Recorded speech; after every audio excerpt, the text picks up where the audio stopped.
पराग्रे वसते लक्ष्मी करमूले सरस्वती करमति गोविंद प्रभाते करदर्शन समुद्र वसने देवी पर्वतस्तनमण्डले विष्णुपत्नी नमस्तुभ्यं आदर्श क्षमस्व मे वसुदेवसुतं देवं कंसचारूणमर्दनं देवकी परमानन्दं कृष्णं वन्दे जगद्गुरु यज्ञशिष्टाशिनः सन्तो मुच्यन्ते सर्वकिल्बिषि पूजते कृतं पापा एव सञ्जातकारणं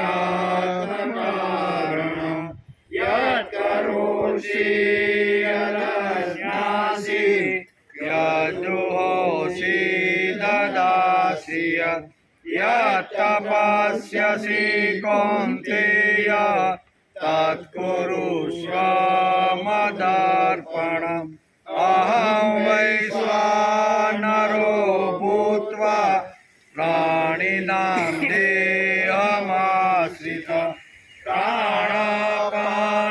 प्राणापानसमायुक्त पचाम्यन्नं चतुर्विधम् ॐ सहना भवतु सहनौ भुनक्तु सह वीर्यं करवावहै तेजस्विनावधीतमस्तु मा विद्विषावहै ॐ शान्ति शान्ति शान्ति कृष्णाय वासुदेवाय हरये परमात्मने प्रणतक्लेशनाशाय गोविन्दाय नमो नमो करचरणकृतं वा कायजं कर्मजं वा श्रवणनयनजं वा मानसं वा पराधं विहितं वा सर्वमेतत्क्षमस्व जय जय करुणाब्धे श्रीमहादेव शम्भो त्वमेव माता च पिता त्वमेव बन्धु स सखा त्वमेव विद्या द्रविणं त्वमेव सर्वं मम देव देव।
श्रेयान् द्रव्यमयादग्नात्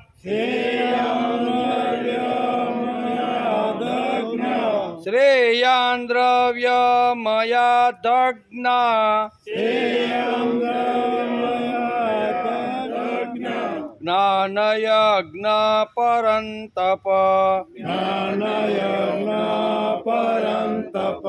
ज्ञानयज्ञ परन्तप ज्ञानयज्ञ परन्तप श्रेयान् द्रव्यमयादग्न ज्ञानयज्ञ परन्तप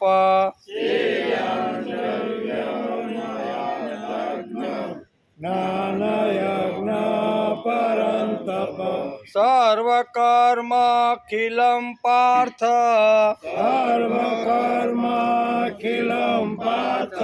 सर्वकर्माखिलं पार्थ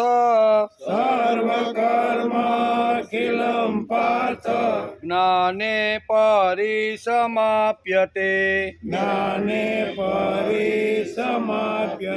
सर्वकर्माखिलं पार्थ ज्ञाने परिसमाप्यते सर्वकर्माखिलं पार्थ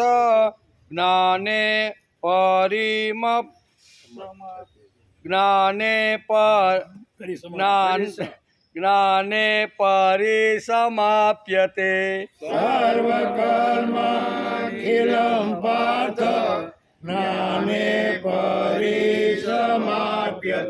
सर्वकर्माखिलं पार्थ ज्ञाने परिसमाप्यते सर्वकर्माखिलं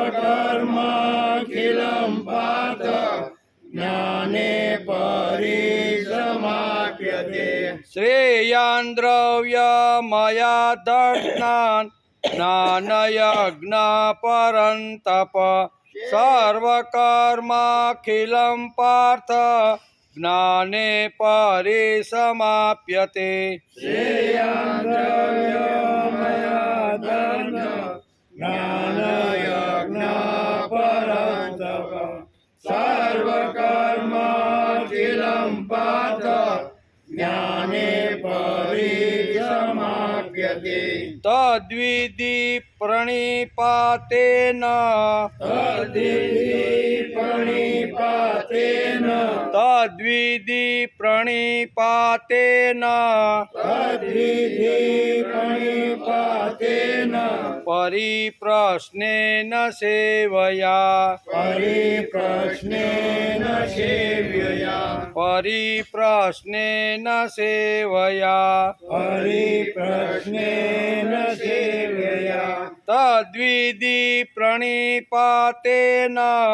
परिप्रश्नेन सेवया तद्विधि प्रणिपातेन परिप्रश्नेन सेवया उपदेक्ष्यन्ति ते ज्ञानम्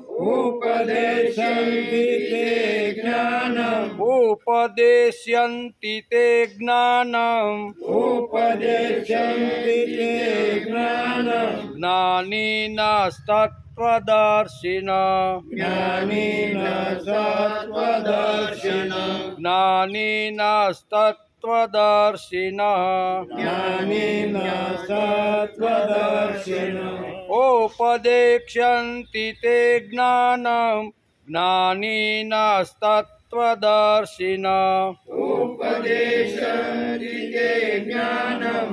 ज्ञानिनस्तत्त्वदर्शिनः तद्विधि प्रणिपातेन परिप्रश्नेन सेवया उपदेक्ष्यन्ति ते ज्ञानम् ज्ञानिनस्तत्त्वदर्शिनः परिप्रश्नेन सेवया उपदेशन्ति ते ज्ञानं ज्ञानेन सत्त्वदर्शिनम् 33-34 સાથે શ્રેયાન દ્રવ્યમયાદગ્ન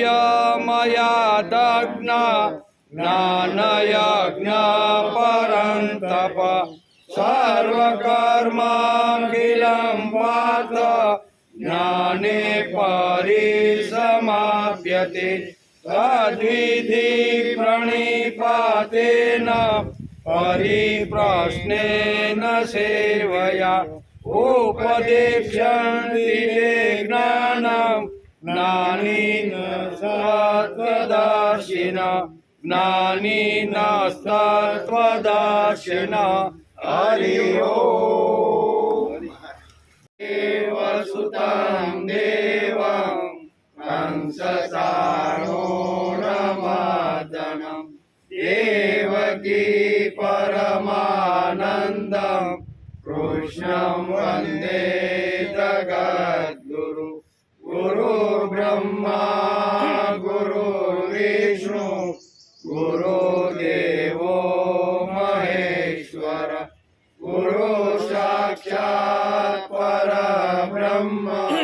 તસ્મૈ શ્રી ગુરુવે નમઃ નારાયણં નમસ્તુભ્યં નરં દેવ નરોત્તમં દેવી સરસ્વતી વ્યાસં તતો જયમુદીરય તતો જયમુદીરય.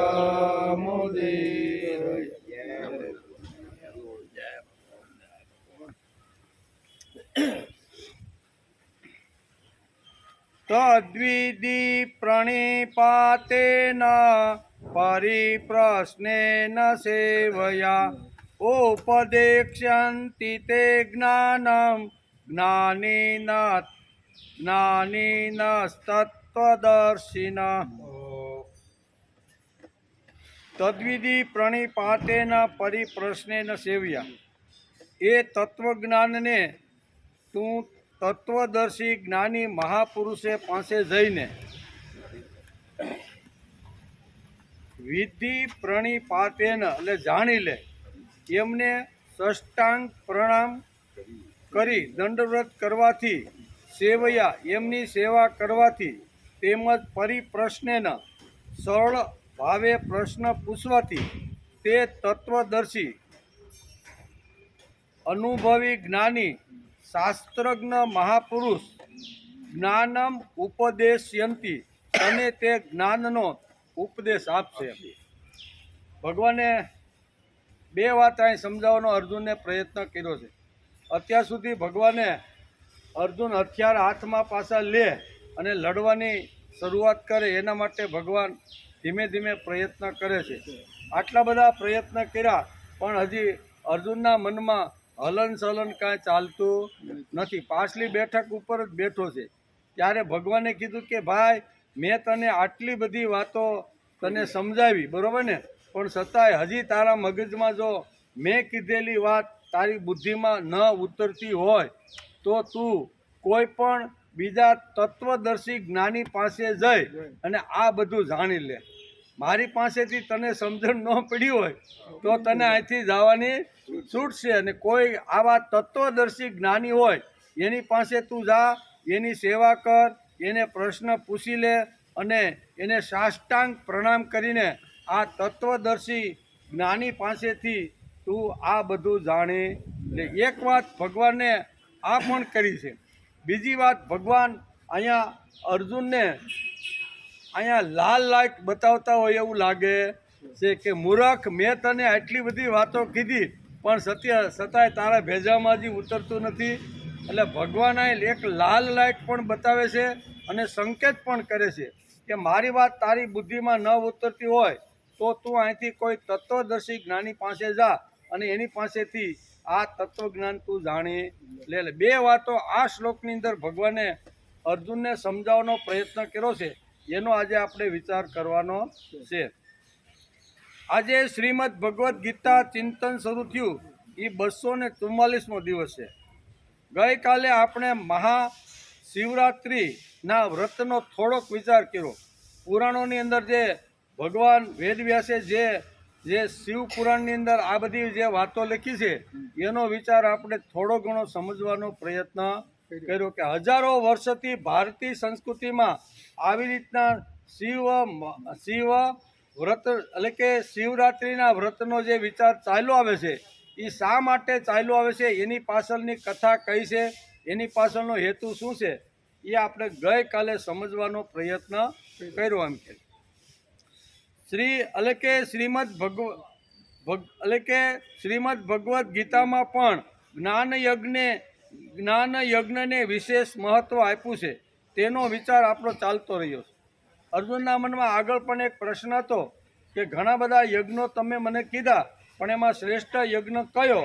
તો જ્ઞાન યજ્ઞ શ્રેષ્ઠ છે. એ વાત એને સમજાવવાનો પ્રયત્ન કર્યો. એ વિચાર અત્યારે આપણે હાલે છે. એમ કે દેશ વિદેશના રાજકારણીઓ, તત્વજ્ઞાનીઓ, આત્મજ્ઞાનીઓ, આત્માનું અનુભૂતિ કરવાવાળા, કર્મરત, જ્ઞાની અને ભાવ ભક્તિથી ભરેલા માણસોને ગીતા ગ્રંથમાં જેટલું તરવું હોય તેટલું તરી શકાય એટલું જ્ઞાન ભગવાને ઠાંસીને શ્રીમદ ભગવદ્ ગીતામાં ભર્યું છે. જેને જેટલું તરવું હોય, જેટલું નાહવું હોય, ઊંડા ગુનામાં જેને જેટલું જવાનું હોય ને, એ બધા જ લોકો કેવા લોકો? તો કે આત્માનું અનુભૂતિ કરવાવાળા જે લોકો છે તે, કર્મ રત થયેલા છે તે, જ્ઞાનીઓ છે તે, અને ભાવ ભક્તિની અંદર જે ડૂબેલા છે તે, એ બધા જ માણસો ગીતાની અંદર ગમે તેટલી ડૂબકી મારીને ગમે તેટલું તરવું હોય તો પણ તરી શકે એટલું ભગવાને ઠાંસીને શ્રીમદ ભગવદ્ ગીતામાં આ વાતો લખી રાખી છે. ટૂંકમાં કહેવાનું હોય તો બધા કક્ષાના લોકોને માન્ય થાય એવો આ શ્રીમદ ભગવદ્ ગીતા ગ્રંથ છે. સર્વ લોકોને, સર્વ સંપ્રદાયને માન્ય થાય એવો આ છે. એનો આપણે ઘણા સમયથી આવી રીતનો અભ્યાસ કરી રહ્યા છીએ. તેનો આપણે 244 દિવસથી આપણે અભ્યાસ કરીએ છીએ, પણ એનું તળિયું કાંઈ આવે એવું લાગતું નથી. કારણ કે આપણા કરતાં મહાન લોકોએ ગીતાનો અભ્યાસ કર્યો. એ લોકો એમ કહે છે કે અમે ગીતાનું ઊંડાણ તપાસવાનો પ્રયત્ન કર્યો, પણ અમે એના તળિયા સુધી જઈ શક્યા નથી. એટલે આપણા જેવા સામાન્યની તો વાત જ ક્યાં રહી. એમ કે ગીતા ગ્રંથ વિશ્વના સર્જનહાર અવતાર એવા ભગવાન શ્રી કૃષ્ણ, ગોપાલ કૃષ્ણએ ગાયો છે. આવો પવિત્ર ગ્રંથ છે, તેનું આપણે વાંચન, અભ્યાસ, મનન અને ચિંતન કરતા રહ્યા છીએ. તેથી સમગ્ર માનવ જાતિને માટે આ ગ્રંથ કહેવામાં આવ્યો છે. કોઈ એક વ્યક્તિ, એક ધર્મ કે એક સંપ્રદાયને માટે કે કોઈ એક દેશના લોકોને માટે આ ગ્રંથ કહેવામાં આવ્યો નથી. સમગ્ર માનવ જાતને માટે ભગવાન શ્રી કૃષ્ણના મુખારવિંદમાંથી જે આ રત્નો જે સરી પડ્યા એ માનવ માત્રના કલ્યાણ માટે છે. દુનિયાના કોઈ પણ ખૂણામાં રહેતો જે માણસ છે ને, એ બધાના માટે ભગવાને આ વાત કીધી છે. તેથી સમગ્ર માનવ જાતિને માટે આ ગ્રંથ કહેવામાં આવ્યો છે. ગીતા ગ્રંથ એટલો મહાન હોવા છતાં તેની ભાષા સાદી, સરળ, સીધી, સહેલી, રોષક, રસાળ અને પ્રાસાદિક વાણી છે. કેવી બીજા ગ્રંથો કદાચ આપને અઘરા પડે. વેદ છે, ઉપનિષદ છે, એના જો સિદ્ધાંતો, એના જો મંત્રો આપણે ગાઈને તો મંત્રમાં આપણો ઘણીવાર ટપ્પો ન પડે. પણ ભગવાને અહીં તો બહુ સરળ, સીધી રીતે આ શબ્દો મૂકીને માનવજાત સારી રીતે, સાદી રીતે, રોચક રીતે, રસાળ રીતે સમજી શકે એટલા માટે ભગવાન સહજ અને સરળ શબ્દો આ પોતાના મુખમાંથી અર્જુનને નિમિત્ત બનાવી માનવ જાતને કીધા છે. ગીતાનો કોઈ પણ અધ્યાય ગાઈએ તો ગાતા ગાતા તેનો પ્રાસાદિક અનુભવ થાય છે, અનુભવવા મળશે આપણે. શરૂઆતમાં તો પહેલા અધ્યાયમાં કૌરવ અને પાંડવ પક્ષના અગ્રણી યોદ્ધાઓએ યુદ્ધની શરૂઆતના શંખો વગાડ્યા તેનું વર્ણન છે. શરૂઆતનો આખો ઇતિહાસ અહીં વેદવ્યાસે લખ્યો છે. ગીતાની શરૂઆતના પ્રથમ અધ્યાય જે છે ને, એ આખો ઇતિહાસ છે. તો કે ઇતિહાસ કેવી રીતનો હોય? તો પાંડવ અને કૌરવના યુદ્ધનું અહીંયા વેદવ્યાસે વર્ણન કરી અને આખો ગીતાની શરૂઆત થાય અથવા ગીતાનો અધ્યાયની એટલે કે જ્ઞાનની શરૂઆત થાય એ પહેલાં સુંદર મજાનો ઇતિહાસ વ્યાસે લખ્યો છે. એ આપણે જ્યારે પ્રથમ અધ્યાયનો અભ્યાસ કરતા હતા ત્યારે એ બધી વાતો સમજાતા. તેથી શરૂઆતમાં તો પહેલા અધ્યાયમાં કૌરવ અને પાંડવ પક્ષના અગ્રણી યોદ્ધાઓએ યુદ્ધની શરૂઆતમાં શંખો વગાડ્યા છે તેનું વર્ણન છે. છતાંય તે શ્લોકો ગાતી વખતે વાણીની પ્રાસાદિક અનુભવવા મળે છે. પહેલા અધ્યાયમાં ભગવાનની એન્ટ્રી થઈ નથી. અર્જુન જ પોતાની જે કાંઈ વ્યથા છે, પોતાની જે મૂંઝવણ છે અથવા નહીં લડવા પાછળના જે લોજિક તર્કબુદ્ધ જે કારણો છે ને, એ કારણો ભગવાનની સામે ધરી જશે. નહીં લડવાના જબરજસ્ત કારણો સનાતન ધર્મના આપ્યા, નરકના આપ્યા, પાપના આપ્યા, કે આ બધું જો કર્મ કરું તો નરક મળે, પાપ થાય અને સનાતન ધર્મ હંમેશના માટે દુનિયામાંથી નાશ પામે છે. પછી અહીંયા ઘણી બધી વાતો કરીને આ અર્જુનની બધી જે સમસ્યા છે એ પહેલા અધ્યાયની અંદર આવે છે. આ પ્રથમ અધ્યાયમાં શ્રીમદ ભગવદ્ ગીતાની સંપૂર્ણ પાર્શ્વભૂમિ ધ્યાનમાં આવશે. તે વખતનું રાજકારણ અને જુદા જુદા લોકોનું માર્ગદર્શન પ્રથમ અધ્યાયમાં જોયું છે. આમ કરતાં કરતાં આજે આપણે ચોથા અધ્યાયની અંદર અહીંયા પહોંચી ગયા છે. ધીમે ધીમે ધીમે આપણી જે યાત્રા છે ને એ શ્રીમદ ભગવદ્ ગીતાના પ્રથમ અધ્યાયથી શરૂઆત કરી અને ચોથા અધ્યાયના અહીંયા 34મા શ્લોક સુધી આજની આપણી યાત્રા આવી ગઈ છે. આજે 34મા શ્લોકની અંદર ભગવાન અર્જુનને બહુ સ્પષ્ટ રીતે લાલ આંખ કરીને પણ બતાવવાના છે કે ભાઈ આટલી મથામણ આટલી માથાકૂટ તારી સાથે કરી, પણ હજી તારા મનની અંદર આ જો જ્ઞાન ઉતરતું ન હોય ને તો કોઈ તત્વદર્શી જ્ઞાની પાસે જઈને આ બધી વાતો તું જાણી લે. બરાબર? એટલે ભગવાન એક લાલ લાટ પણ બતાવે છે અને ભગવાન એને બે વાત સમજાવે તે આ શ્લોકમાં છે. એને આજે આપણે સમજવાનો પ્રયત્ન કરશું. શું કહે છે ભગવાન? તદ્વિધિ પ્રણિપાતેન પરિપ્રશ્નેન સેવયા ઉપદેક્ષ્યન્તિ તે જ્ઞાનમ જ્ઞાનીનસ્તત્વદર્શિન. એ જ્ઞાનને તું તત્વદર્શી જ્ઞાનીજનો પાસે જઈને તું જાણી લે. એમને યોગ્ય રીતે દંડવત પ્રણામ કરવાથી. આ જ્ઞાન તને કેવી રીતે મળશે ભાઈ? તો કે આ તત્વદર્શી જે જ્ઞાની છે ને, જેની પાસે તું જ્ઞાન લેવા માટે જા, એને પહેલાં તારે પ્રણામ કરવાનો. દંડવ્રત પ્રણામ કરી અને એ જ્ઞાન એ તને આપશે. બીજી વાત કહે છે કે એમની તારે સેવા કરવાની. પહેલાં કહે છે દંડવ્રત પ્રણામ કરીને આ તત્વદર્શી જ્ઞાની પાસેથી તું જ્ઞાન જાણી લે, પછી ત્યાં રહીને તારે એની સેવા કરવાની. તેમજ કપટ છોડીને સરળ ભાવે પ્રશ્ન પૂછવાના. 3 વાતો અહીં કહે છે. કેવા? કપટ રહિત તારા મનની અંદર કાંઈ જિજ્ઞાસા વૃત્તિ આવે અને એ જાણવાની જો તને ઈચ્છા થાય અને જ્ઞાનની અંદર જો વધારો કરવાનો હોય તો એક પ્રશ્ન પૂછીને તું જ્ઞાન એની પાસેથી મેળવી લે. એટલે પ્રણામ કરીને, પ્રશ્ન પૂછીને અને એની સેવા કરવાથી તને આ જ્ઞાન પ્રાપ્ત થઈ જશે. કરવાથી તેમજ કપટ છોડીને સરળ ભાવે પ્રશ્ન પૂછવાથી પરમાત્મા તત્વને બરાબર ઓળખનાર એક જ્ઞાની. એ જ્ઞાની પાસે કેવા? પરબ્રહ્મ પરમાત્માને ઓળખનાર છે એવા જ્ઞાની. ગમે તેવો લગર વગર હોય, માથે જટા હોય, 15 દિવસ આ નાયો ન હોય અને પરસાવેથી રેબજેબ હોય, દાઢું બાઢું વધારી અને કોઈ નદીના કિનારે મફતિયો બેસી ગયો હોય, કારણ કે જગ્યા તો મફતની જ હોય નહીં, ત્યાં શીખ્યો, એની વાત કરતા નથી. ભગવાન કોની વાત કરે છે?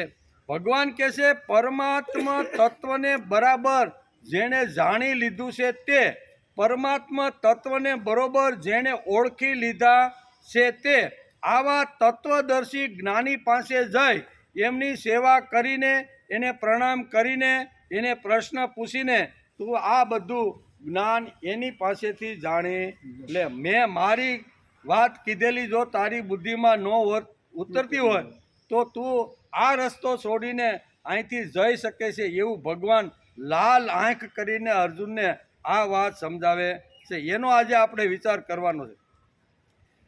જ્ઞાન જેમને મેળવવાનું છે, તારે જો વિદ્યા જ્ઞાન મેળવવાનું હશે તો તારી પાસે પ્રણિપાત, અહીં પહેલો શબ્દ વાપરો છે તદ્વિધિ પ્રણિપાતેન.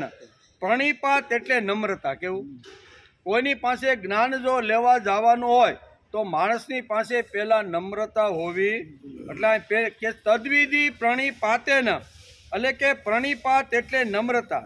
પછી બીજી વાત પરિપ્રશ્નેન, આ જ લીટીમાં બીજો શબ્દ વાપર્યો છે પરિપ્રશ્નેન, એટલે કપટ રહિત થઈ અને પ્રશ્ન પૂછી અને જ્ઞાનની અંદર તું વધારો કરજે. ત્રીજી વાત કીધી છે સેવયા. સેવયા એટલે જિજ્ઞાસા, માણસની સેવા કરી અને જ્ઞાન મેળવવાની જિજ્ઞાસા પણ માણસની અંદર હોવી. આ ત્રણ વાતો જેની પાસે હોય એને જ જ્ઞાન મળે છે. એમ શ્રીમદ ભગવદ્ ગીતાના 4થા અધ્યાયના 34મા શ્લોકમાં ભગવાન અર્જુનને માધ્યમ રાખીને, અર્જુનને નિમિત્ત બનાવી અને માનવ જાતને આ વાત સમજાવે છે. જ્ઞાન જેમને મેળવવાનું છે તેની પાસે આ ત્રણ વાતો હોવી જોઈએ. કોઈ પણ માણસને જ્ઞાન મેળવવાનું હોય ને તો એની પાસે ત્રણ વાતો હોવી જોઈએ. એમ ગીતાકાર ભગવાન શ્રી કૃષ્ણ સ્પષ્ટ રીતે 4થા અધ્યાયના 34મા શ્લોકની અંદર અહીં કહે છે, જ્ઞાન જેમને મેળવવાનું છે તેની પાસે આ ત્રણ વાતો હોવી જોઈએ. નમ્રતા વગર જ્ઞાન મળતું નથી અને મળે તો ટકતું નથી. નમ્રતા વગર જ્ઞાન મળે નહીં, અને જ્ઞાન કદાચ ગુરુની પાસે અથવા તત્વદર્શી પાસેથી લીધું હોય તો નમ્રતા વગર એ જ્ઞાન ટકતું નથી, એમ ભગવાનનું કહેવાનું છે. અને કદાચ જો ટકી જાય તો તે શોભતું નથી. કદાચ ટકી જાય તો તે શોભતું નથી. એક જ ગુરુ દ્રોણાચાર્યના 2 શિષ્યો દુર્યોધન અને અર્જુન, એક જ ગુરુના 2 શિષ્યો, બંનેએ અહીંયા ગુરુ દ્રોણાચાર્ય પાસે, અહીંયા તત્વદર્શી એવા દ્રોણાચાર્ય પાસે જ્ઞાન મેળવ્યું, પણ એકનું પચ્યું નહીં અને એકને શું થયું, પચી ગયું. બરાબર ને? એટલે પચેલ શરીરની અંદર પણ ખોરાક જો ન પચે ને તો પણ દુર્ગંધ મારે છે શરીરની અંદરથી. એટલે એ ખોરાક પચવો જોઈએ. પચે તો એમાંથી કચરો બહાર નીકળીને માણસના શરીરમાં લોહી ઉત્પન્ન થાય. જો અંદર જો હળો બેસી જાય, ખોરાક હળી જ જાય ને તો માણસની અશક્તિ આવે અથવા એમાંથી રક્ત બનતું નથી. તેથી અહીં કહેશે કે કદાચ જો ટકી જાય તો તે શોભતું નથી. એક જ ગુરુ દ્રોણાચાર્યના 2 શિષ્યો દુર્યોધન અને અર્જુન, આ કેટલો મોટો તફાવત આપણને મહાભારતની અંદર જોવા મળે. બંનેનો કેટલો તફાવત બરોબર. એ આપણે જ્યારે અહીંયા દુર્યોધન અને અર્જુનનો જ્યારે પ્રસંગ આવે છે ત્યારે આપણે આ વાતો સમજવાનો પ્રયત્ન કર્યો છે કે એક જ ગુરુના બંને શિષ્ય હોવા છતાં બંને જ્ઞાનની ઉપાસના વિદ્યાની ઉપાસના કરવા માટે બંને શિષ્યો દ્રોણાચાર્ય પાસે ગયા. બંને વર્ષો સુધી એની પાસેથી આવી રીતનું જ્ઞાન મેળવ્યું, પણ બંનેની અંદર જુદું જુદું પરિણામ આપણે સમાજની અંદર આ બંને ચરિત્રો દ્વારા જોવા મળે છે. દુર્યોધન નમ્રતા છોડીને ગુરુ પાસે ગયો છે. તે પ્રથમ અધ્યાયમાં વેદવ્યાસે ચિતરી દીધો. દુર્યોધન કેવો છે? એણે નમ્રતા છોડી દીધી. નમ્રતા છોડીને શ્રીમદ ભગવદ્ ગીતાના પ્રથમ અધ્યાયના 2જા શ્લોકની અંદર અહીંયા વેદવ્યાસ લખે છે કે દુર્યોધને ગુરુ દ્રોણાચાર્ય પાસેની નમ્રતા છોડી દીધી. શું કહે છે? દ્રષ્ટવા તું પાંડવાનિકામ વ્યુઢમ દુર્યોધનસ્તદા આચાર્યમોપસંગમ્ય રાજા વચનમ બ્રવીત. કુરુક્ષેત્રના મેદાનની અંદર જ્યારે બંને સેનાઓ એકઠી થઈ ગઈ, એક બાજુ 7 અક્ષણી, એક બાજુ 11 અક્ષણી, એ વખતે અહીંયા દુર્યોધન 11 અક્ષણી જે હતી એનો એ રાજા હતો. એવું કે કેવો રાજા શબ્દ એ વાપર્યો છે. એટલે રથમાંથી ઉતરી અને સીધો દ્રોણાચાર્યનો જે જગ્યાએ રથ હતો ત્યાં આવીને કડકાઈની ભાષાની અંદર રાજા જેમ આવી રીતની પ્રજા ઉપર જેવી રીતની હકુમત ચલાવે એવી રીતની હકુમત દુર્યોધને દ્રોણાચાર્ય ઉપર ચલાવી છે. નહીંતર એના ગુરુ હતા ને, ગુરુ પાસે નમ્રતાપૂર્વક 2 હાથ જોડીને જે કાંઈ પૂછવાનું હોય, જે કાંઈ સમસ્યા હોય, જે કાંઈ અગવડ હોય ને તો શિષ્ય જે વખતે ગુરુની પાસે જાય છે તે વખતે નમ્ર થઈને જવું જોઈએ. અહીંયા અક્કડ આવ્યો છે એવું વેદવ્યાસ લખે છે. શું લખ્યું છે? દષ્ટવા તું પાંડવા નિકમ વ્યુઢમ દુર્યોધનસ્સા આચાર્ય મુપસંગમ્ય રાજા વચનમ બ્રવીત.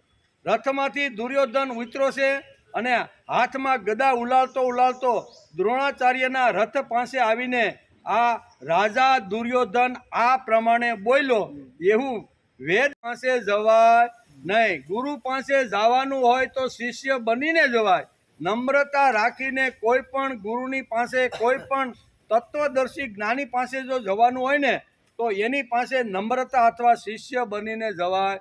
ઘણા વર્ષો સુધી એની પાસે ભણ્યો, અભ્યાસ કર્યો, પણ કુરુક્ષેત્રના મેદાનમાં જ્યારે યુદ્ધ શરૂ થવાનું હતું એ પહેલાં રથમાંથી ઉતરી નમ્રતાને નેવે મૂકી અને ગદા ઉલાળતો ઉલાળતો અહીંયા દ્રોણાચાર્ય પાસે આવીને અહીંયા શું કહે છે, બહુ સરસ કહે છે કે તે વખતે રાજા દુર્યોધને વ્યૂહમાં ગોઠવાયેલી પાંડવોની સેનાને જોયા પછી દ્રોણાચાર્ય પાસે જઈને આ રાજા આ પ્રમાણે બોલ્યો. કેવો?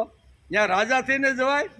ત્યાં રાજા થઈને જવાય નહીં. શિષ્ય થઈને જો ગુરુ પાસે જાય તો ગુરુ એને માર્ગદર્શન અથવા એને જ્ઞાન આપે છે. એટલે એક જ શું કહેવાય, એક જ ગુરુના બે શિષ્યો, પણ એકની અંદર નમ્રતા અને એકે નમ્રતાનો ત્યાગ કરી દીધો છે. નમ્રતા જેવું એના મનમાં કાંઈ છે નહીં. નકર ભલે કાંઈ મુશ્કેલી આવે, અગવડ આવે, કંઈક આમ તેમ આયોજન કરવાનું હોય તો નમ્રતાથી પ્રશ્ન પૂછીને એની પાસે બેસીને વાત કરવી. આ તો કડકાય. અહીં વેદવ્યાસ તો ત્યાં સુધી લખે છે કે રાજા દુર્યોધન પોતાના રથમાંથી ઉતરી અને દ્રોણાચાર્ય પાસે કડકાઈથી આવી અને કહેવા લાગ્યો, જો કે પાંડવોની સેનાની અંદર ધૃષ્ટધુમ્ય એટલે કે દ્રુપદનો પુત્ર ધૃષ્ટધુમ્યે કેટલી સુંદર મજાની આવી વ્યૂહ રચના ગોઠવી. પોતાની વાત કરવાને બદલે પાંડવો પક્ષની અંદર જે ધૃષ્ટધુમ્ય એટલે અહીંયા એની વાત કરીને અહીંયા સમજાવે છે. એની સેના નાની હોવા છતાં આપણી સેના મોટી છે, છતાંય આપણી સેના કરતાં એની મોટી સેના લાગે. આમ બધું બોલે છે. પહેલા અધ્યાયની અંદર આ બધી વાત કહેવાનો અર્થ કે નેવાને શું કહેવાય, નમ્રતાને એણે નેવા ઉપર મૂકી દીધી છે. રાજા બનીને કોઈ દિવસ જ્ઞાન મળતું નથી. શિષ્ય બનીને, નમ્ર બનીને કોઈ તત્વદર્શી જ્ઞાની પાસે જાય તો એ જ્ઞાન માણસના શીરાની જેમ ઉતરી જાય છે. તેથી અહીં બંનેની વાત કરે છે. તેથી દ્રોણાચાર્યના બે શિષ્યો દુર્યોધન અને અર્જુનમાં રહેલો તફાવત આ વાતનો બહુ સ્પષ્ટ આપણે સમજાવે છે. વેદવ્યાસ સમજાવે છે, વિદ્યા વિનયેન શોભતે. આવું આપણા શાસ્ત્રોના એટલે કે વેદોની અંદર એક સિદ્ધાંત લખેલો છે. કેવો? કે વિદ્યા વિનયેન શોભતે. વિદ્યા શોભે શેનાથી? વિનયથી. તેથી વિદ્યા મળ્યા પછી માણસનો વિનય જોવો જોઈએ નહીં. તે જ રીતે જિજ્ઞાસા એટલે કે જાણવાની ઈચ્છા જો શિષ્યમાં ન હોય તો ગમે તેટલા ગુરુ મહાન હોય, ગમે તેટલા ગુરુ તત્વદર્શી હોય, પણ શિષ્યના મનમાં જાણવાની જિજ્ઞાસા ન હોય તો એ જ્ઞાન શિષ્યની અંદર ઉતરતું નથી. આ બહુ સ્પષ્ટ વાત આ ભગવાન આ ત્રણ વાતો કહીને આજે આપણે સમજાવવાના છે. ગુરુ મહાન હોય તો પણ તે જ્ઞાન એના જીવનમાં ઉતરતું નથી. ગમે તેવા મહાન ગુરુ પણ તેને જ્ઞાન આપી શકતા નથી. એટલે કે અંતે મળેલું જ્ઞાન પણ ગુરુ સેવામાં વપરાય તો તે જ્ઞાનને સુગંધ આવે. તેથી અર્જુન ગુરુના હત્વા હિ મહાનુભાવ. અહીંયા જે અટકો છે એનું કારણ શું છે?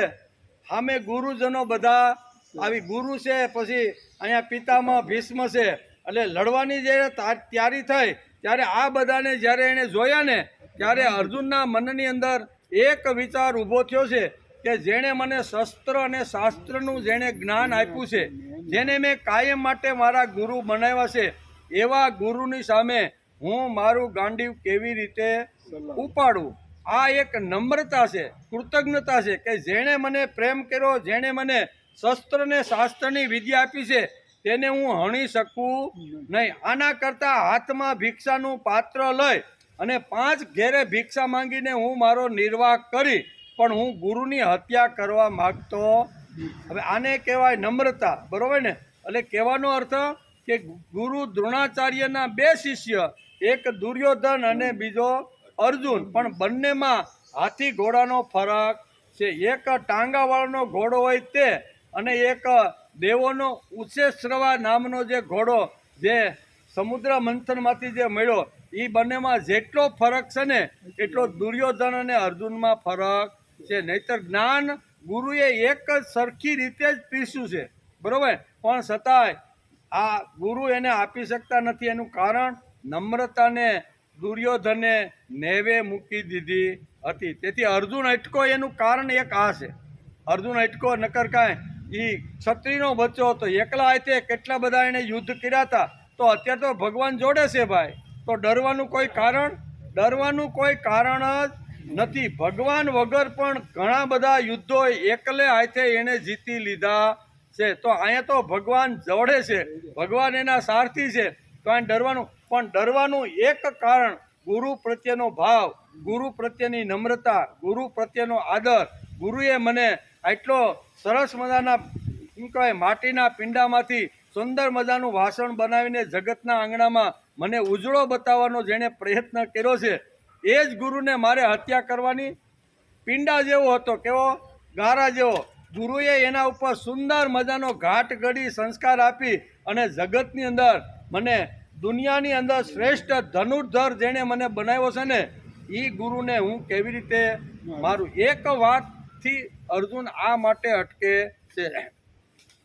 તેથી અહીંયા કહેશે, અર્જુન કહેશે કે ગુરુની એટલે કે ગુરુના હત્વાઈ મહાનુભાવન શ્રેયા ભોગતું મયા એટલે કે ભક્ષ્ય પીહ લોકે હત્વાર્થ કામાસ્તુ ગુરુ નિહેવ ભુંજીમાં ભોગે ન રુધિર પ્રતિજ્ઞા.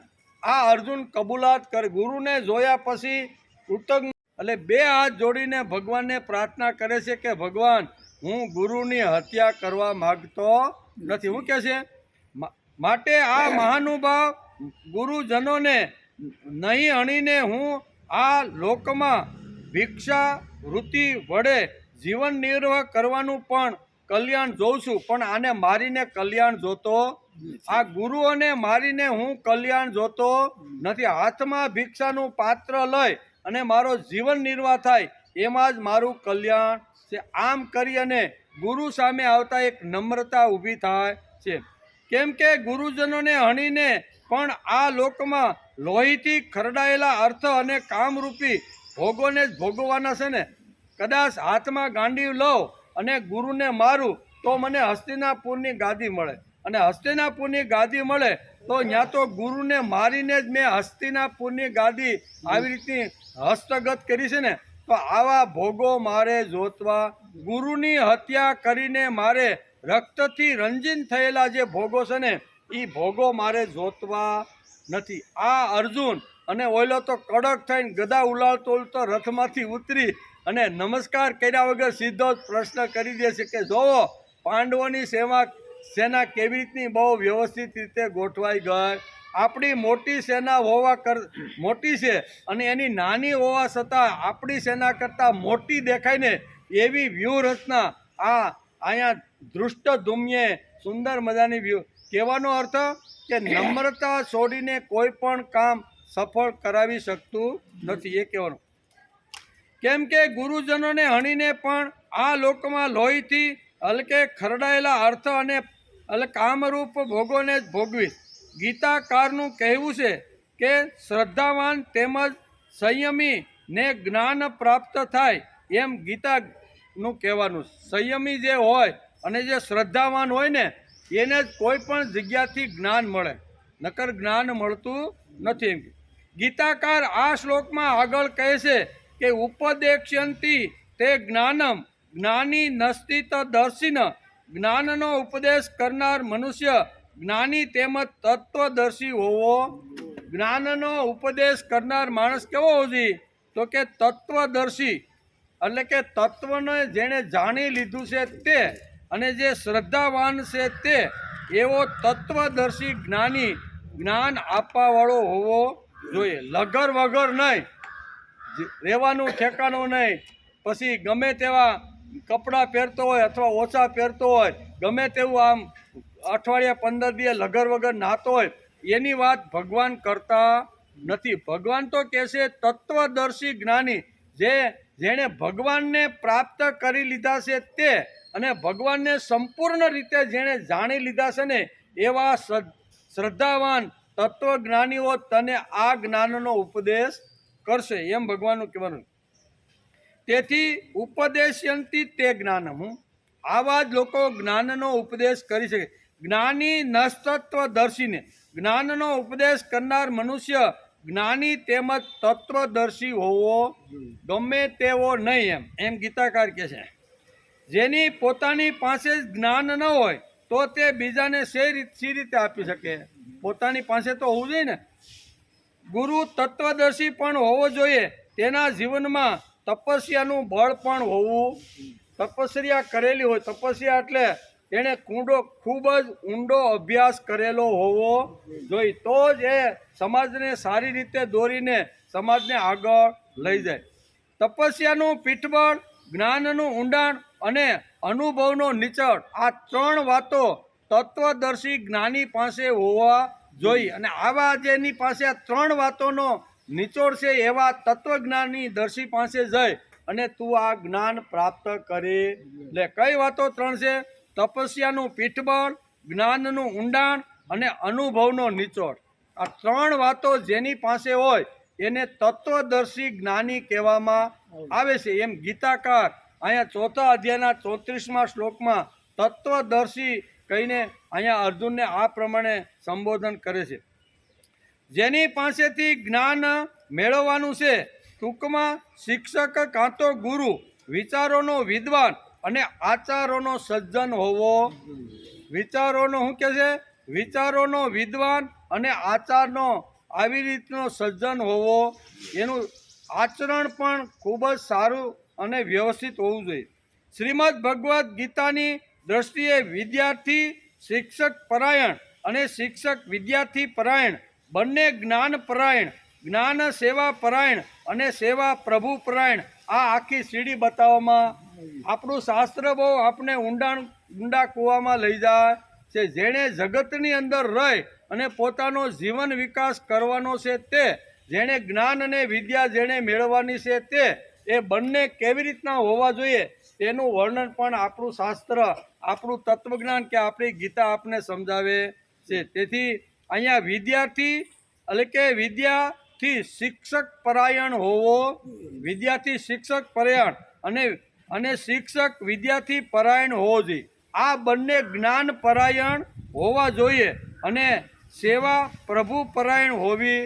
અહીંયા સુધી હું જે ભણાવું છું ને એ મારી કલા નથી, પણ ભગવાને મને જે વિદ્યા આપી છે ને એ વિદ્યા હું ભણાવતો રહેલો છું. આ બધું તેમનામાં સામાન્ય લાગતા ગીતાના શિક્ષણ શાસ્ત્રના આ મહામંત્રોનું શાળાઓ, મહાશાળાઓ, કોલેજો તથા યુનિવર્સિટીમાં સુયોગ્ય જો પાલન કરવામાં આવે તો પ્રત્યેક સંસ્થામાં 4 ચાંદ લાગી જાય છે. 4 જે સંસ્થાઓ છે, બરોબર ને, એ 4 શિક્ષણની જે સંસ્થાઓ છે, યુનિવર્સિટીથી શરૂઆત કરી અને પ્રાથમિક શાળા સુધીની વચ્ચેની બધી જે શાળા કોલેજો જે આવે છે એની અંદર શ્રીમદ ભગવદ્ ગીતાના 4થા અધ્યાયના 34મા શ્લોકને જે ઘૂંટી અને ન્યા જો એનું અભ્યાસ કરાવવામાં આવે તો સમાજની અંદર 4 ચાંદ લાગી જાય. જુદું છે તે જ્ઞાન શ્રેષ્ઠ છે તે આપણને કોણ સમજાવે? તો અહીં કે તત્વદર્શી જ્ઞાનીન તે જ્ઞાનમ ઉપદેશ્યંતી. આ જ્ઞાન છે એ કોણ સમજાવે ભાઈ? તો કે એ તત્વદર્શી જ્ઞાની છે, જે ભાવવાન છે, જે શ્રદ્ધાવાન છે, જે જ્ઞાનવાન છે, જેણે શાસ્ત્રનો ઊંડો અભ્યાસ કરેલો છે તે છે, જેને જ્ઞાન આપવાનું છે તેના ઉપર આંતરડાનો પ્રેમ છે. આ બધું જો ભેગું થાય તો એ જ્ઞાન શિષ્યના મગજમાં ઉતરે, એમ ભગવાનનું કહેવું છે. તેથી અહીં કહે છે શ્રીમદ ભગવદ્ ગીતાની દ્રષ્ટિએ વિદ્યાર્થી શિક્ષક પરાયણ હોવો જોઈએ. દેખાવમાં સામાન્ય લાગતા ગીતાના શિક્ષણ શાસ્ત્રના આ મહામંત્રનું બધી જ કોલેજો, શાળાઓ અને યુનિવર્સિટીમાં જો આ શ્લોકનો અભ્યાસ કરી અને સુંદર રીતે એનો જો કરવામાં આવે તો એ કોલેજોમાં 4 ચાંદ લાગી જાય. શ્રીમદ ભગવદ્ ગીતાનું જ્ઞાન જ જુદું છે, તે જ્ઞાન શ્રેષ્ઠ છે. તે આપણને કોણ સમજાવશે ભાઈ? ગીતાનું જ્ઞાન શ્રેષ્ઠ છે અને બહુ મહાન છે, તે કોણ સમજાવશે? તો ગીતાકાર અહીં બહુ સ્પષ્ટ રીતે કહે છે, તમને કોણ સમજાવશે? તો કઈ ઉપદેશયંતી તે જ્ઞાનમ એટલે કે જ્ઞાની નસત્વદર્શીનો, જે તત્વજ્ઞાની, જે તત્વદર્શિત જે જ્ઞાની છે, જેણે જ્ઞાનની ઉપાસના કરી અને શાસ્ત્રનો ઊંડો જેણે અભ્યાસ કર્યો છે, તે જે ભાવથી ભરેલો છે, પ્રેમથી ભરેલો છે, જેને કંઈક મારે કોઈને આપવાનું છે આવી જેની તમન્ના છે, આવા તત્વદર્શીઓ એ જ્ઞાન તમને આપી શકશે, એમ ભગવાન અહીંયા આ શ્લોકની અંદર આપને સમજાવે છે. તત્વદર્શી જ્ઞાની આ જ્ઞાનનો ઉપદેશ તને કરશે. અર્જુનને કહેશે કે ભાઈ મારું જ્ઞાન જો તને શ્રેષ્ઠ લાગ્યું ન હોય અને તને હજી કાંઈ ગાંડી ઉપાડવાની ઈચ્છા થતી ન હોય ને, તો you can go easily without any hesitation. અંગ્રેજીમાં શું કહે છે? You can go easily without any hesitation. Hesitation એટલે હચકાયા વગર. તું આ મેદાન છોડીને હચકાયા વગર મારી પાસેથી જઈ શકે છે. અને તારે મેં આપેલું એ જ્ઞાન તારી બુદ્ધિમાં ન ઉતર્યું હોય, તું એવા તત્વદર્શી જ્ઞાની પાસે જા અને એને નમસ્કાર કરીને, પ્રણામ કરીને, સેવા કરીને, અનેક પ્રકારના તારી સમસ્યાના પ્રશ્ન પૂછીને એમની પાસેથી તદ્વિધિ પ્રણિપાતેના પરિપ્રશ્નેન સેવ્યા. આ વાત કરીને એની પાસેથી ભાઈ તું અહીંથી જા એટલે તુંને હું છૂટા. ભગવાને આ એક લાલ લાઈટ બતાવવાનો પણ આ શ્લોકની અંદર અહીંયા અર્જુનને પ્રયત્ન કર્યો છે. તેથી સુંદર મજાની આ શ્લોક છે, સમજવા જેવો છે. અહીંયા જ્ઞાન પરાયણ શિક્ષક અને શિક્ષક પરાયણ પ્રભુ સેવા અને શું કહેવાય વિદ્યાર્થી શિક્ષક પરાયણ, આ ચાર જે વાતો છે ને, એ ચારે ચાર વાતો સમજાવવાનો પ્રયત્ન અહીંયા ભગવાને અર્જુનને સમાજને મધ્યમાં રાખીને કીધો. તત્વદર્શી જ્ઞાની આ જ્ઞાનનો ઉપદેશ તને કરશે, તને સમજાવશે. કોની પાસે ગયા પછી જ્ઞાન મળે? તત્વ જોવા વાળો હોય તેની પાસે જવાથી જ્ઞાન મળે. કેવા? ગમે તેની પાસે નહીં. જે તત્વદર્શી જે જ્ઞાની છે ને, જેને સંપૂર્ણ પ્રભુની પાસે બેસી અને સંપૂર્ણ જેણે જીવનનું જ્ઞાન પ્રાપ્ત કર્યું છે, આવા તત્વદર્શી જેણે પ્રભુને પ્રાપ્ત કરી લીધા છે તે, અથવા પ્રભુ પ્રાપ્ત કરવાની ઈચ્છા રાખવાવાળા તત્વદર્શી જે શાસ્ત્રોનો ઊંડો અભ્યાસ કરીને બેઠા છે, તે એવા લોકો તને આ જ્ઞાન તને આપશે, એમ આ શ્લોકની અંદર ભગવાન સારી રીતે સમજાવે છે. પાણીનો ટાઈમ થઈ ગયો. શ્રીમદ ભગવદ્ ગીતા અધ્યાય 4 શ્લોક નંબર 34.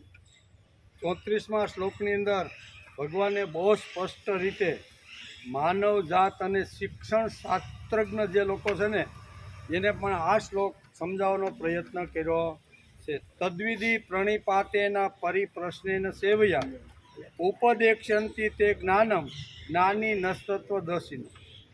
આ વિદ્યાર્થી જો શિક્ષક પરાયણ હોય, શિક્ષક વિદ્યાર્થી પરાયણ હોય, શિક્ષક અને વિદ્યાર્થી બંને જ્ઞાન પરાયણ હોય, અને જ્ઞાન જો પ્રભુ પરાયણ હોય, તો દરેક યુનિવર્સિટી, કોલેજો, હાઈસ્કૂલો અને પ્રાથમિક શાળાઓની અંદર 4 ચાંદ લાગી જાય. આનો જો અભ્યાસ કરાવવામાં આવે સ્કૂલ કોલેજોની અંદર, તો આ 4 ચાંદ એની અંદર લાગી જાય.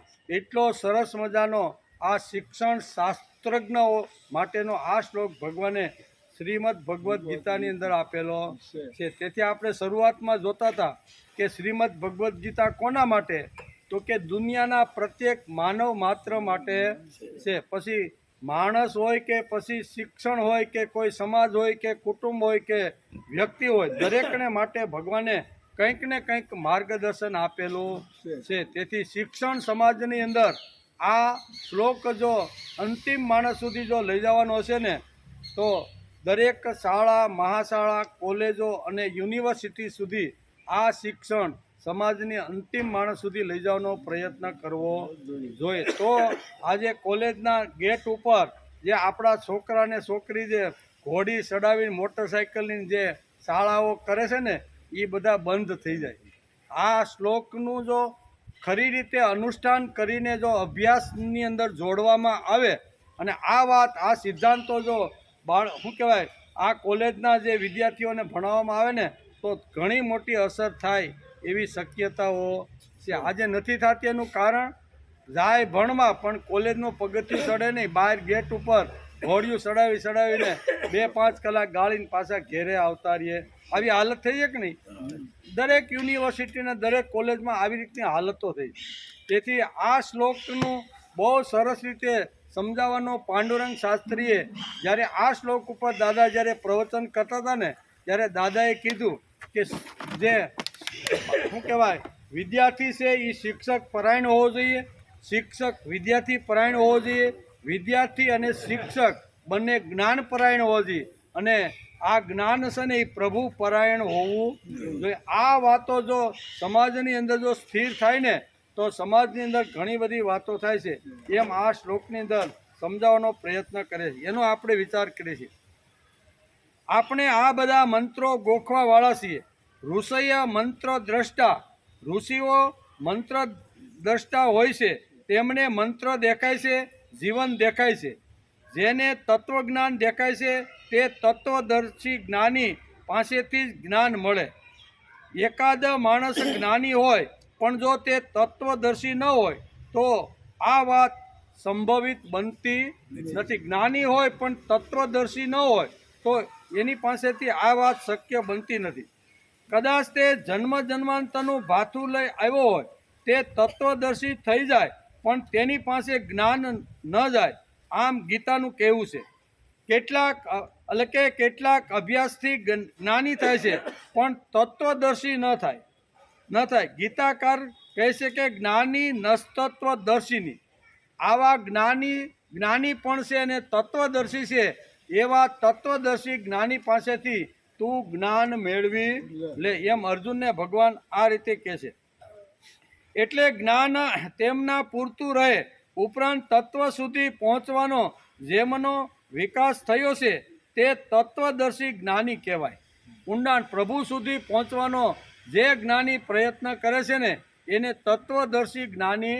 જ્ઞાન તો ઘણા પાસે હોય પણ એ તત્વદર્શી જ્ઞાની ન હોય તો એ વિદ્યાર્થીને આ આપી શકતા નથી. એમ ભગવાનનું કહેવાનું છે.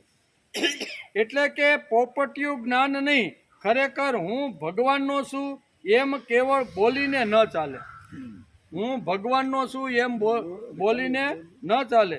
હું ભગવાનનો છું એમ લાગવું જોઈએ.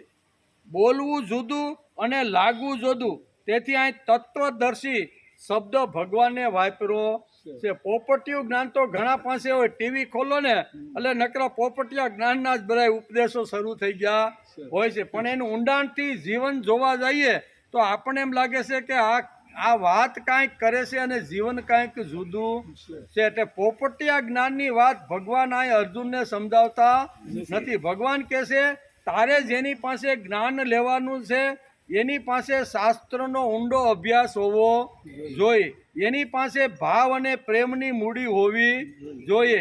એને પણ જિજ્ઞાસા હોવી જોઈએ કે મારી પાસે જે આવે છે એને મારે સારી રીતે એનું ઘડતર કરવાનું છે. આ બધું જો ભેગું થાય તો જ એને જ્ઞાન મળે છે. તેથી ભગવાન ઉપર વિશ્વાસ રાખો, ભક્તિ કરો, ચોરી ન કરો, પ્રામાણિક રહો, ખોટું ન બોલો. આ બધું પોપટિયું જ્ઞાન છે. કેવું?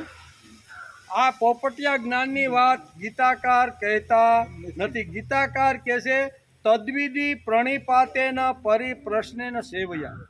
પછી આગળ કહે છે ઉપદેક્ષંતિ તે જ્ઞાનમ જ્ઞાની નસ્તત્વ તત્વદર્શિનમ. આવા જ્ઞાનની વાત ભગવાન આ શ્લોકની અંદર કરે છે. પોપટિયા જ્ઞાન તો ઘણા પાસે હોય. ઉપદેશ આપવો જુદો અને જીવન એનું જુદું. બીજાને પોરવાના જીવનમાં હોય નહીં. તેથી ભગવાન ઉપર વિશ્વાસ રાખો, ભક્તિ કરો એવું તો ઘણા બોલે છે પણ એનું જીવન જોઈએ તો આપને ખબર પડે જીવન પણ જુદું અને બોલવું પણ જુદું છે.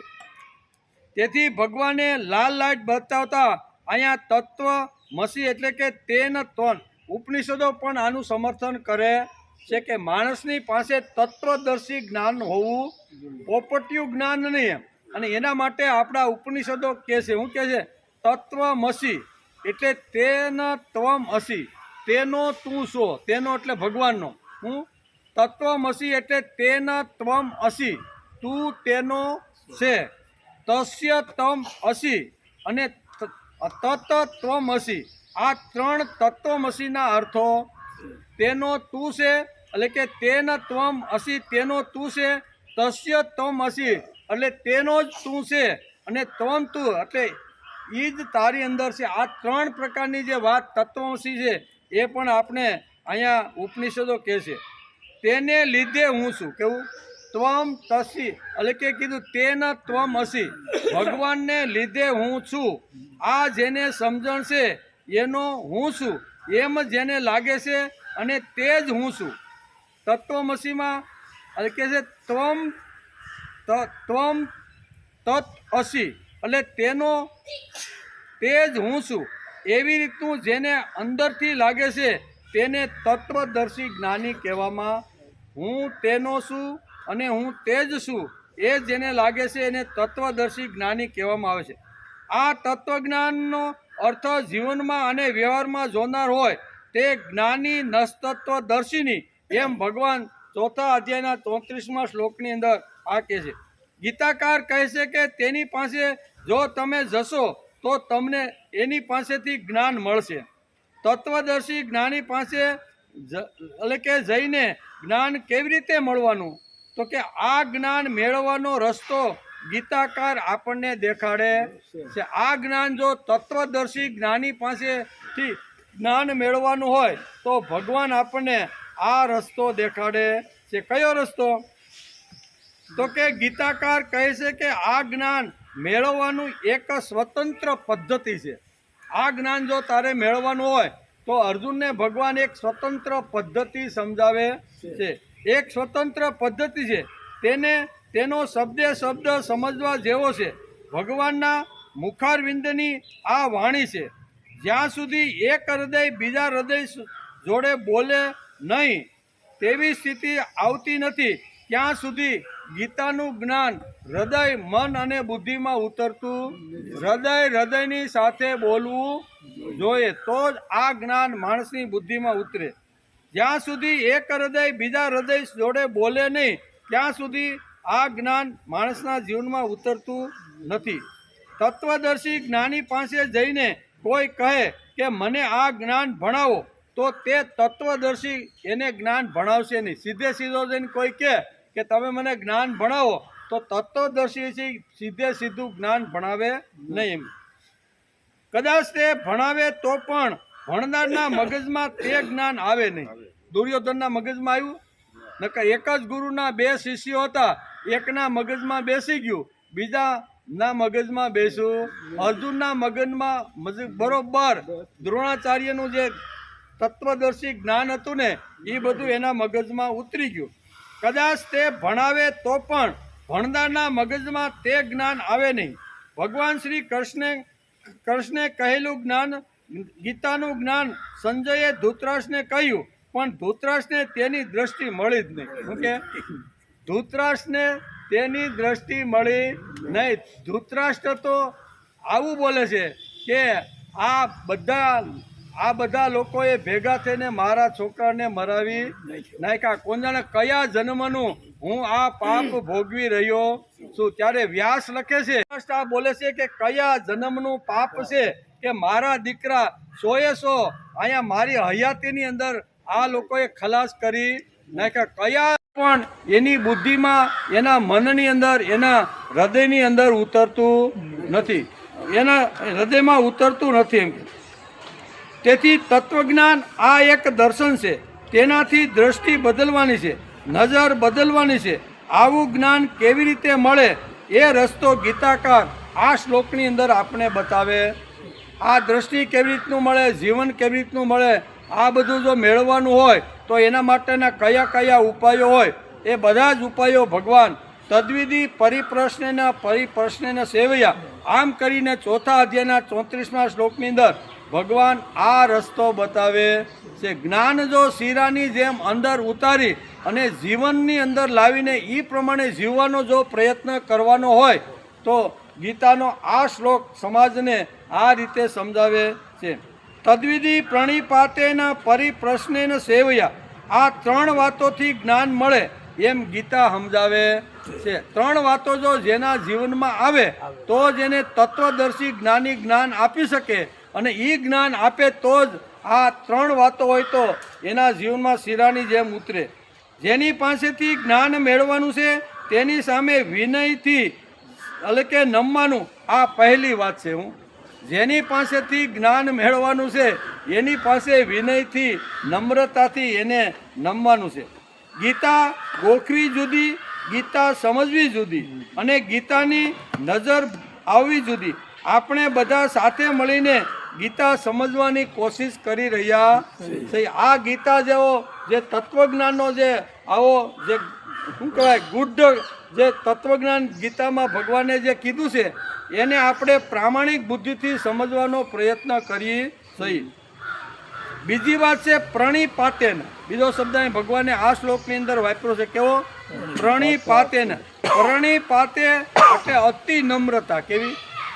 ગુરુની પાસે જવાનું હોય, જેની પાસેથી તત્વદર્શી જ્ઞાની પાસેથી જ્ઞાન મેળવવાનું હોય ને તેને પ્રણિપાતિત થઈને જવું પડે, એટલે નમ્ર થઈને એની પાસે જવું જોઈએ. રાજા થઈને જાય તો જ્ઞાન ઉતરે નહીં. દુર્યોધન રાજા પાસે રાજા થઈ અને દ્રોણાચાર્ય પાસે પહેલા અધ્યાયમાં આવ્યો, એટલે અહીંયા દ્રોણાચાર્ય પણ સમજી ગયા કે મેં જેટલું આને ભણાવ્યું ને એ બધું ફોગટ ગયું છે, આમાં તો કાંઈ ઉતરું નથી એમ કે.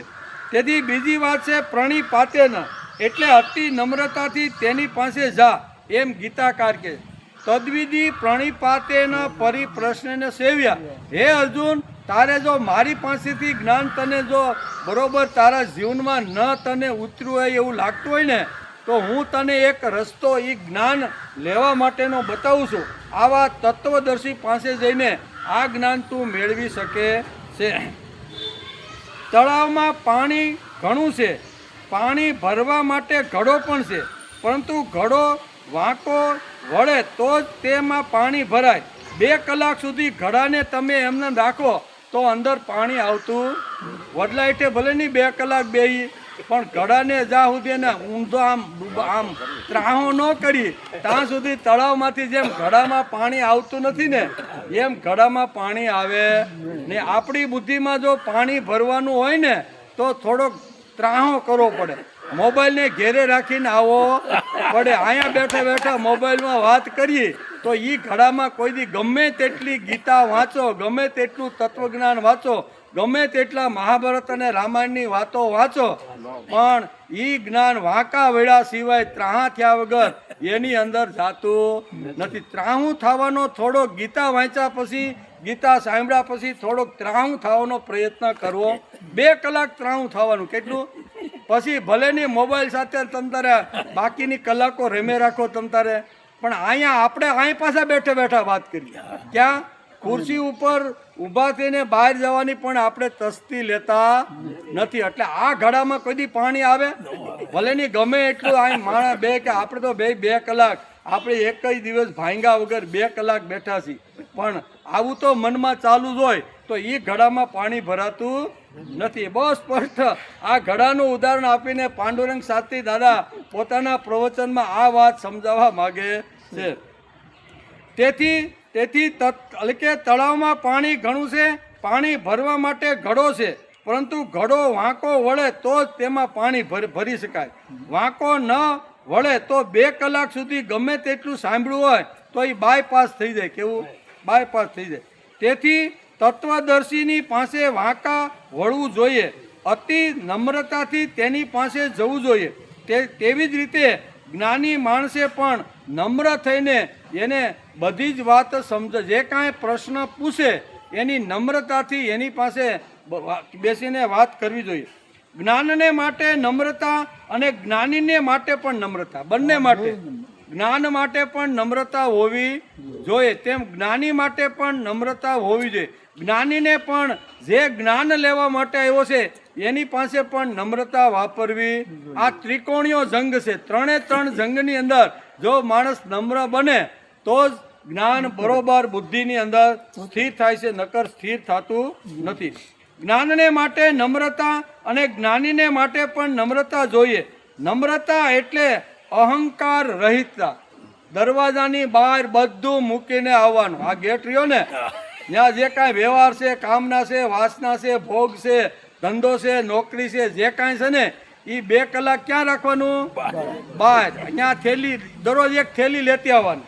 એ થેલી અહીંયા ટીંગાડી દેવાની અને એમાં ભલે ને નાખીનો તો કાંઈ નહીં, પણ આ નાખવાનું. આ વ્યવહાર નાખ્યો, મોબાઈલ નાખ્યો, ઘર નાખ્યું, ઘરવાળી નાખી, એમ બધું નાખીને પછી અહીંયા આવવાનું. બરોબર ને? તો બરોબર જ્ઞાન આપણા મગજમાં ઉતરે, નકર ઉતરે નહીં એમ કે.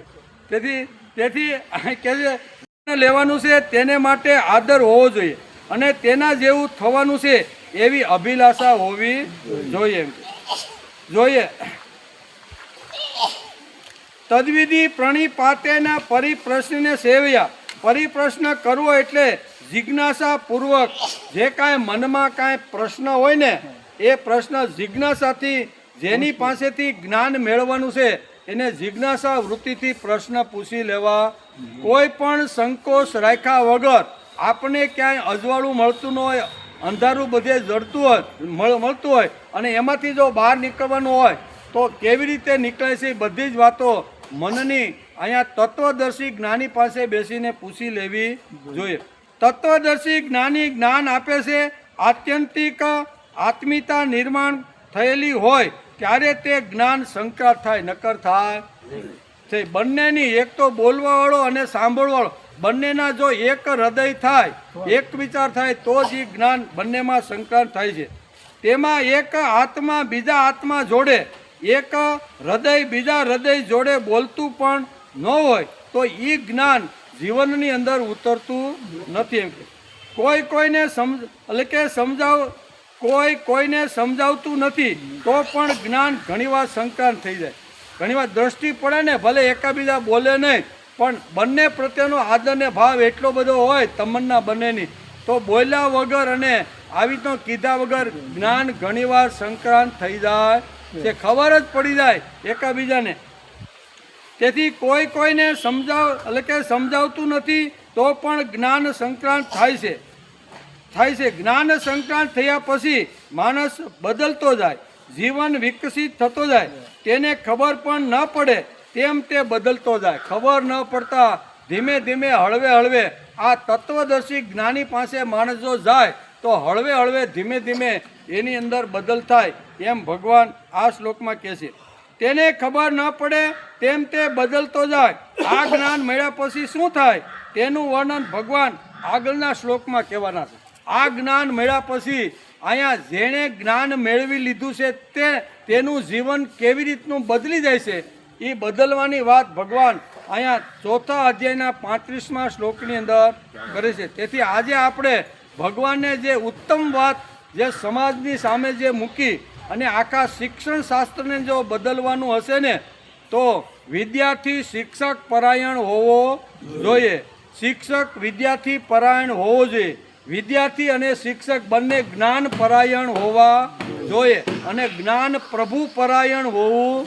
આ જો સીડી ઉપર ચાલે તો આજની શાળાઓ, મહાશાળાઓ, કોલેજો અને યુનિવર્સિટીની આખી શું કહેવાય સિકલ બદલાય જાય, 4 ચાંદ લાગી જાય ને એવો શ્લોક ભગવાને આ શ્રીમદ ભગવદ્ ગીતાના 4થા અધ્યાયના 34મા શ્લોકની અંદર બધાને ભગવાને માર્ગદર્શન આપ્યું છે. ગીતાએ કોઈને છોડ્યા નથી. ગમે તેવો માણસ હોય તો બધાને માર્ગદર્શન આપીને ભગવાન એને શું કહેવાય આગળ લઈ જવાનો જ પ્રયત્ન કરે છે. તેથી આ શ્લોકમાં 3 વાતો આજે આપણે તદ્વિધિ પ્રણિપાતેન પરિપ્રશ્ન સેવ્યા. આ 3 વાતો જો જ્ઞાન લેવાની જિજ્ઞાસા જેની પાસે હોય, જ્ઞાન મેળવવાની આતુરતા જેની પાસે હોય, જીવન જેને શુદ્ધ કરી પવિત્ર કરી અને એ પ્રમાણે આચરણ કરીને જેને જીવન જીવવાનું હોય ને એને ભગવાને આ 3 વાતો સમજાવી છે. પહેલી વાત, આ જ્ઞાન લેવા માટે માણસની પાસે પ્રણિપાત, પરિપ્રશ્ન અને સેવયા, આ 3 વાતો જેના જીવનમાં હોય એવા શું કહેવાય એવા વિદ્યાર્થીને આવી રીતનું જ્ઞાન એની પાસેથી મળે છે. તેથી ભગવાન કહે છે કે એ તત્વ જ્ઞાનને તું તત્વદર્શી જ્ઞાની મહાપુરુષ પાસે જઈને જાણી લે. કે બા આવા જે તત્વદર્શી, જે જ્ઞાનથી ભરેલો છે, શ્રદ્ધાવાન છે, ભાવથી ભરેલો છે, જેને હૃદય સાથે બોલે એવી રીતની જેની પાકી સમજણ થઈ ગઈ છે, શાસ્ત્રોનો જેણે ઊંડો અભ્યાસ કર્યો છે અને જે પ્રભુ પરાયણ છે, કેવો પાછો પ્રભુ પરાયણ પણ હોવો, આ બધા ગુણો જેની પાસે છે એવા તત્વદર્શી જ્ઞાની પાસે જાય અને તું એને પ્રણામ કરીને, એને નમસ્કાર કરીને, એની સેવા કરીને, એને તારા જે કાંઈ પ્રશ્ન તારા મનમાં મૂંઝવતા હોય ને એ પ્રશ્ન પૂછીને એની પાસેથી તું આ જ્ઞાન જાણી લે. એમ ભગવાને આ શ્લોકની અંદર બહુ સ્પષ્ટ રીતે કર્યું છે. અને આ જ્ઞાન જેના જીવનમાં ઉતરી ગયું અને જેણે આચરણ કરીને જીવન જીવવાનો પ્રયત્ન કર્યો કે ભગવાને ગીતામાં જે જ્ઞાન કીધું છે ને એ જ્ઞાન પ્રમાણે મારે જીવન જીવવું છે, એ જીવનારા લોકો કેવા હોય છે તે 35મા શ્લોકની અંદર ભગવાને અહીંયા વર્ણન કરેલું છે. પણ આપણો ટાઈમ પૂરો થઈ ગયો. આવતીકાલે આપણે આવશું ત્યારે